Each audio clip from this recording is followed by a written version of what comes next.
बच्चे अभी तक हमने पढ़ा कि उमा के घर जो है शादी की तैयारियां चल रही हैं। कुछ समय बाद गोपाल प्रसाद और उनका बेटा शंकर उमा के घर पहुंच जाता है, जहां गोपाल प्रसाद और राम स्वरूप के बीच इस ज़माने और उस ज़माने की बातें चलती रहती हैं। और गोपाल प्रसाद की कई बातों में उसकी मानसिकता भी नज़र आती है। जैसे वो कई शब्द का इस्तेमाल करता है कि जैसे वो कई जगह कहता है कि के औरतों पर टैक्स होना चाहिए जिसका वो खुद दाम तय कर लें। मतलब कई तरह के शब्द होते हैं कि लड़कियों का सुंदर होना निहायत ज़रूरी है। यानी उसकी नज़रों में लड़कियों में गुण नहीं होने चाहिए, सिर्फ़ और सिर्फ सुंदरता ही होनी चाहिए।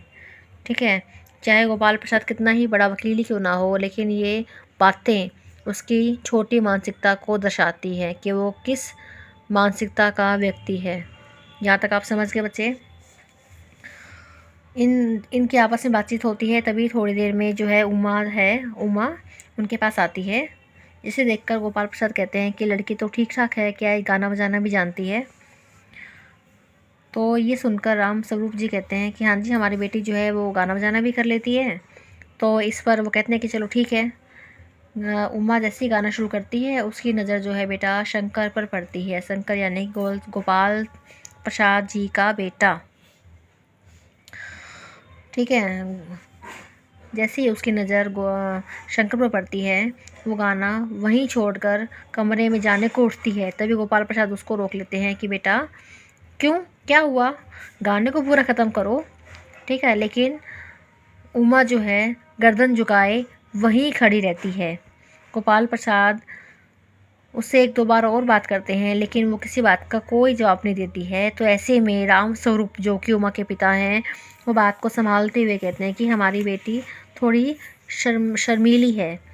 ठीक है, और वो उनको ये भी कहते हैं कि इस कमरे में आप जो तस्वीर टंगी हुई देख रहे हैं, आप जो कढ़ाई बुनाई का काम देख रहे हैं, ये सारा का सारा काम हमारी बेटी जो है उमा ही संभालती है।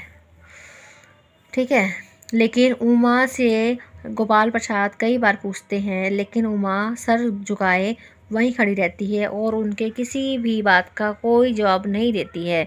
तो बार बार राम स्वरूप जी बात को संभालते हुए कहते हैं कि हमारी बेटी ज़रा शर्माती है, इसलिए वो बोलने में हिचकिचा रही है। तो इस पर गोपाल प्रसाद बगैर संकोच किए अपनी रूखी आवाज़ में कहते हैं, ज़रा इसे भी तो मुंह खोलना चाहिए।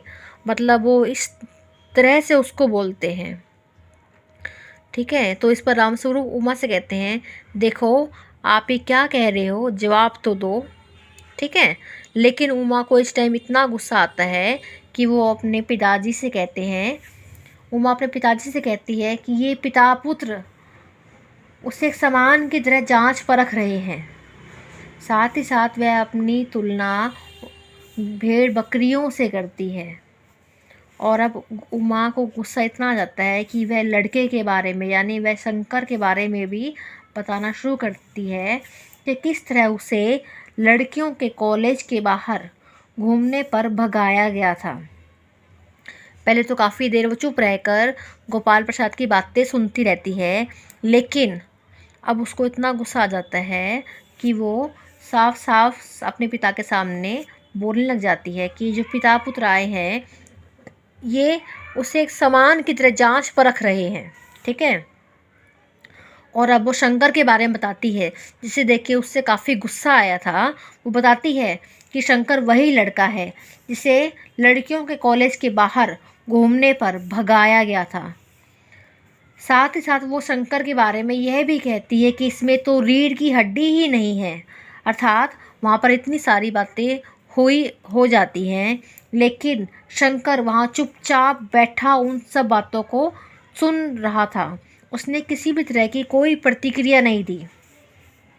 तो उमा ने कहा, आपके बेटे में तो रीढ़ की हड्डी ही नहीं है, अर्थात आपके बेटे में तो कोई स्वाभिमान ही नहीं है। यहाँ पे इतनी बातें हो रही हैं, लेकिन ये किसी भी प्रकार की कोई क्रिया नहीं कर रहा है, कोई किसी भी तरह की कोई क्रिया नहीं कर रहा है।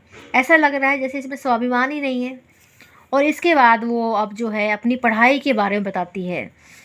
वो गोपाल प्रसाद जी को अब साफ साफ कह देती है कि उसने कॉलेज तक पढ़ाई की है। पहले तो रामस्वरूप जी ने इन सब बातों से गोपाल प्रसाद को बिल्कुल सब पहले तो गोपाल प्रसाद को इन सब बातों के बारे में नहीं पता था। रामस्वरूप ने उन सभी से इस बारे में इस बात को छुपाया था कि भाई उनकी लड़की ज़्यादा पढ़ी लिखी नहीं है। उन्होंने ये कह के जो है उसका रिश्ता किया था। लेकिन अब जो है उमा गुस्से में ये भी बताती है कि उसने तो कॉलेज तक पढ़ाई की है।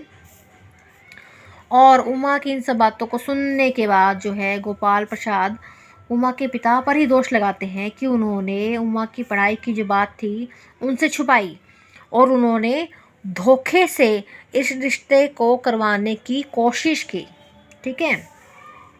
और इन सब बातों को कहते हुए गोपाल प्रसाद जो है रामस्वरूप के घर से निकलने का पूर्ण प्रयास करते हैं। ठीक है। इसके बाद उमा कहती है जाइए जाइए, आप ज़रूर अपने घर जाइए, लेकिन वहाँ जाकर आप ये देखिएगा कि क्या आपके लाडले में रीढ़ की हड्डी है भी या नहीं। अर्थात आप घर जाके ये देखिए क्या आपके बेटे में स्वाभिमान है या नहीं। ठीक है। वो ज़ोर ज़ोर से इन सब बातों को गोपाल प्रसाद से कहती है। उमा के पिता जो है अब काफ़ी निराश हो जाते हैं। उन्हें लगता है कि ये रिश्ता उनके हाथ से निकल गया और वे कुर्सी पर धम से बैठ जाते हैं। उमा भी चुप हो जाती है और प्रेमा की जो हालात है, जो उसकी हालत है, वो भी घबराई हुई सी हो जाती है। ठीक है। ये है बेटा आपका पूर्ण पाठ। आपका पाठ यहाँ समाप्त होता है। अब आते हैं इसके प्रश्न उत्तर। आपने पाठ समझ लिया है। अब अगले सेगमेंट में हम इसके क्वेश्चन आंसर करेंगे। ठीक है बेटा।